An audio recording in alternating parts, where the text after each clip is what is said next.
네, 안녕하십니까. 엠비용월드 김태훈 매니저입니다. 자, 이제 오늘 시장이 아침에 일부 반도체 기업들이 이제 상승을 잠시 좀 했었죠. 근데 결국에 제가 운영하고 있는 녹색밴드에서도 말씀을 드렸고, 또 오늘 장전 공개 방송에서도 말씀을 드렸고, 또 어제 생쇼 방송에서도 말씀을 드렸듯이 사실 시장은 저는 당분간 좀 쉬어갈 것으로 또 생각을 하고 거기에 맞춰서 대응을 지금 하고 있는 상황입니다. 그래서 어제 이제 제가 제 엑셀 매매 내역표들을 보여드리면서 이제 전반적으로 대부분의 종목들 좀 비중 축소를 하고 싶다 이런 식으로 좀 말씀을 드렸었는데요.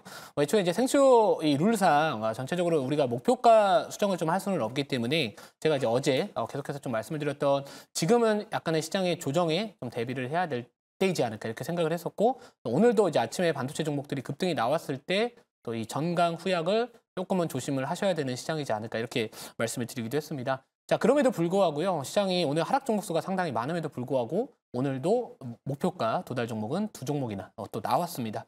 그리고 제가 시장이 좋을 때뿐만 아니라 시장이 이렇게 안 좋을 때도 제가 요즘에 지난달부터 계속해서 매일매일 공유드리고 있는 이 생쇼 포트에 대한 이런 모든 매매 내역표, 지금 현재 평가 손실 발생하는 종목들, 평가 이익이 발생하거나 목표가 터치한 종목들 이런 것들 이렇게 좀 말씀을 좀 드리도록 하겠습니다. 자, 그래서 우선은 엑셀 먼저 매매 내역부터 말씀을 좀 드릴게요. 그리고 나서 전반적인 시장 이야기 간단하게 하시는 거 좋을 것 같습니다. 자, 이게 이제 제가 한 11시 정도에 캡처했던 내용들이고요. 지금 수익률이 두 가지가 있습니다. 좌측은 이제 현재가 기준이라고 해가지고 목표가 달성 그거 여부 없이 그냥 현재가 기준에서 어느 정도의 지금 수익률을 보여주고 있나 이거를 좀 체크하기 위함이고요. 우측에 있는 게 사실상의 이제 현실적인 수익률이라고 생각을 합니다. 그래서 이제 목표가 달성된 수익률이 기반이 되고 손절가 터치하지 않았거나 익절가 하지 않은 종목들 같은 경우에는 이제 현재가 기준으로 제가 입력을 했다라고 보시면 될 것 같은데, 이구산업 같은 경우에는 최근에 제가 이제 딱 한 종목이 마이너스였다 이렇게 좀 말씀을 드렸었는데 이구산업이 오늘 급등이 나왔습니다. 이 구리 쪽 관련해 가지고 또 좋은 이야기들이 부각받고 있고요. 네, 그래서 저는 이구산업 같은 경우에 특히나 구리 쪽 관련된 종목들은 올 상반기에 무조건 주목을 해야 되는 테마이지 않을까, 이렇게 섹터이지 않을까 이렇게 생각을 합니다. 차트 자체도 지금 이제야 바닥에서 좀 올라오고 있는 상황이고요. 최근에 이제 경기가 좋지 못함에도 불구하고 아연이나 이런 알루미늄 같은 비철 금속들이 전반적으로 좀 약세 흐름이 나와줌에도 불구하고 이 구리 가격 자체는 상대적으로 경기와는 오히려 덜 민감하게 반응하기도 했었습니다. 물론 앞으로 중국의 경기 부양책이나 3월달에 전인대 같은 것도 일정이 좀 있기 때문에 아직까지는 중국 경기가 회복되지 않았다라는 부분들이 구리에 대한 수요가 폭발적으로 증가하기는 어렵겠지만, 우리가 지금 이 시장의 상황을 놓고 본다면은 지금 다시 한번 또 인플레에 대한 부분들 이야기들이 나와주고 있기 때문에 그쪽에서도 또 나름대로 결을 같이 할 수 있는 종목이지 않을까 이렇게 생각을 하고 있고요. 그래서 이구산업 같은 경우에는 1차 목표가 도달을 해서 이번 달도 목표 누적 수익률 7%대 우선은 합산이 되고 있는 상황이고, 나머지 2차 목표가 계속해서 홀딩하는 전략 나쁘지 않겠다 이렇게 좀 말씀을 드리도록 하겠습니다.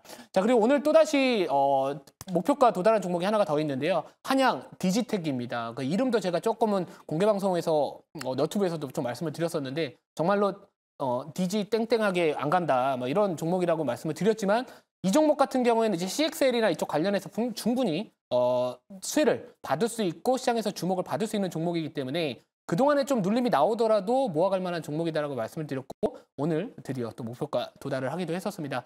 자, 그래서 이제 한양 디지텍 같은 경우에도요. 사실 이제 반도체 섹터들이 오늘 아침에 일부 종목들은 상당히 또 강한 모습을 보여줬습니다. 실제로 제가 지난달에 생수에서 편입을 했었던 10월 달입니다. 11월 달. 11월 달에 편입을 했었던 제주 반도체가 지금 300% 이상의 급등세를 보여주고 있는데요. 자, 그래도 이제 중요한 거는 제가 봤을 때 그 업황 자체가, 그리고 이 센티멘트, 이 시장에 대한 투자 심리 자체가 이 반도체 종목들은 조금은 쉬어갈 수도 있지 않을까 이렇게 생각을 하고 있기 때문에 우선은 저는 비중을 그래도 한 3분의 2 정도는 좀 줄이시고 나머지로 추가적인 상승 가능성이 좀 나오는지 지켜보는 게 현실적으로 맞지 않을까 이렇게 생각을 하고 있습니다. 제가 아까 포트 보여드렸던 종목들 보면은 지금 시장이 상당히 좀 어렵거든요. 이틀 동안 어려움에도 불구하고 제일 많이 빠진 게 2%에서 3%입니다. 자, 그리고 제가 현실적으로 만약에 포트 수정이 가능하다면은 저는 우선 현금 다 대부분 한 절반 이상은 확보를 해두고 추후에 다시 한번 반도체 종목들 바닥 잡아줬을 때 그때 다시 서서히 늘려가는 전략, 이게 더 맞지 않을까 이렇게 생각을 하고 있습니다. 그래서 오늘 제가 편입할 종목 같은 경우에는 반도체 종목은 아니고요. 전반적으로 이제 시장의 약세를 조금은 준비를 하는 과정에서 개별 종목 장세가 앞으로 강하지 않을까 이렇게 생각을 합니다. 그래서 사실 이 종목 제가 별로 안 올랐을 때 또 했는데 이게 시장에서 관심을 받는 종목이다 보니까 20% 이상 그냥 급등 해버렸습니다. 그래서 우선은 현재가부터 말씀을 드리는데 어차피 편입은 못 하고요. 네, 현재가부터 말씀을 좀 드릴게요. 종목명 현재가는 어차피 안 돼서 깔아두겠습니다. 좀 깔아둬야 될 것 같고 8,750원에 우선은 매수를 깔아두고요. 종목명은 대성에너지입니다. 근데 지금 이제 현재가가 9,780원이고요. 사실 이 종목 오늘 들어가야겠다. 매수가는 8,750원 밑에 깔아두도록 하겠습니다. 자, 그래서 이 종목 같은 경우에 사실 제가 이제 한 8,800원 정도 생각을 했었고, 그리고 이제 1차 목표가를 생각을 했던 가격이 이미 넘어서 버렸습니다. 그래서 뭐 애초에 이제 밑에 깔아두고 체결되지 않으면은 종가 편입은 하지 않겠습니다. 그래서 지금은 이제 시장에 끌려다니는 매매보다는 현실적으로 좀 원칙을 지키면서 매매하는 게 맞다라고 생각을 하고 있기 때문에 매수가까지 내려오지 않으면은 종가 체결은 하지 않겠다 이렇게 좀 말씀을 드리고요. 뭐 사실 이 종목 같은 경우에는 여러분들 뭐 충분히 많이들 아시는 테마라고 보시면 될 것 같습니다. 천연가스 테마 관련된 종목이라고 보시면 될 것 같고 또 제가 오늘 장전 공개 방송에서도 전반적인 시장의 이슈와 미국장의 이슈를 종합적으로 설명을 많이 드렸었는데 그 부분은 제가 다시 한번 못 보신 분들도 계시기 때문에 제가 준비한 자료가 있으니까 그거 보면서 왜 제가 뭐 이쪽 테마나 뭐 전반적인 개별 종목 장세를 주목을 해야 되는지 이런 것들 추가적인 설명을 좀 드리도록 하겠습니다. 자, 이거 한번 보시면은 우선은 시장에서는 그동안에 2달 동안 금리나 기대감으로 인해 가지고 시장을 많이 강하게 땡겼습니다. 또 플러스로 뭐 반도체 쪽에 대한 이런 센티멘트를 개선시킬 수 있는 업황 회복, 뭐 디램이 가격이 뭐 3개월 연속 올랐다, 우리나라 수출 지표 뭐 반등이 나와주고는 있는데 그게 뭐 반도체 쪽에서 뭐 큰 역할을 했다, 뭐 이런 내용들이 나와주다 보니까 뭐 사실 이제 그동안에 많이 빠졌던 예를 들어 제약바이오나 아니면 뭐 신재생 쪽 고금리로 인해 가지고 피해를 봤던 업종들도 같이 또 반등이 나와주다 보니까 전체적으로 지수가 많이 올랐습니다. 근데 제가 봤을 때 우선은 시장은 분명히 조정의 빌미를 찾을 것이고요. 그리고 최근 제가 어제도 비중 축소 의견을 전반적인 이 포트에서 현금 비중 확대 의견을 말씀을 드렸던 이유가 바로 뭐냐면은 최근에 미국의 국채 금리도 다시 또 상승 흐름을 보여주고 있고 또 이 시카고 상품 거래소에서의 그 페드워치 연방기금 금리 선물 시장에서도요.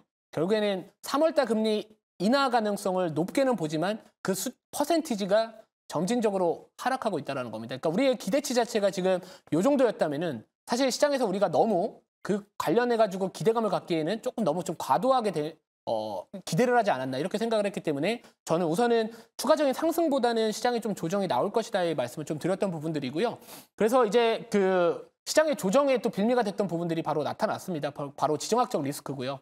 뭐 최근 러시아하고 우크라이나 정세가 다시 한번 확대가 되고 있습니다. 그러니까 조금 더 다시 심각해지고 있는 상황에 들어가고 있고요. 또 게다가 이란 쪽 관련해가지고 다시 한번 뭐 배후로 이스라엘 이야기가 나와주고 있기 때문에 이번에 또 다시 한번 지정학적 리스크에 대한 부분들이 뭐 유가나 뭐 천연가스 그리고 지금 오늘 같은 경우에는 곡물 관련된 종목들, 뭐 식량 관련된 테마 종목들도 올라가고 있습니다. 그러면 오늘 이후로는 우선 시장의 전반적인 결 자체가 당분간은 좀 달라질 수 있고 지수 자체는 만약 조정받는다면 매매할 게 없습니다. 그럼 매매할 게 없으면 결국에 테마 종목들밖에 할 게 없어가지고 오늘 대성에너지를 갖고 왔었는데 대성에너지가 급등이 나와도 주다 보니까 뭐 편입 좀 하지는 못할 것 같아요 개인적으로. 그래서 그렇게 좀 보시면 될 것 같고 자 그래서 아무튼 러시아 우크라이나 정세 안 좋아지고 있고요. 또 게다가 중동 정세 불안도 다시 한번 이슈화가 되고 있는 상황이기 때문에 지금 이 우측에 보시면은 국제유가와 천연가스 가격 등이 최근에 다시 또 반등이 나와주고 있습니다. 자 가뜩이나 우리가 금리 인하에 대한 기대감이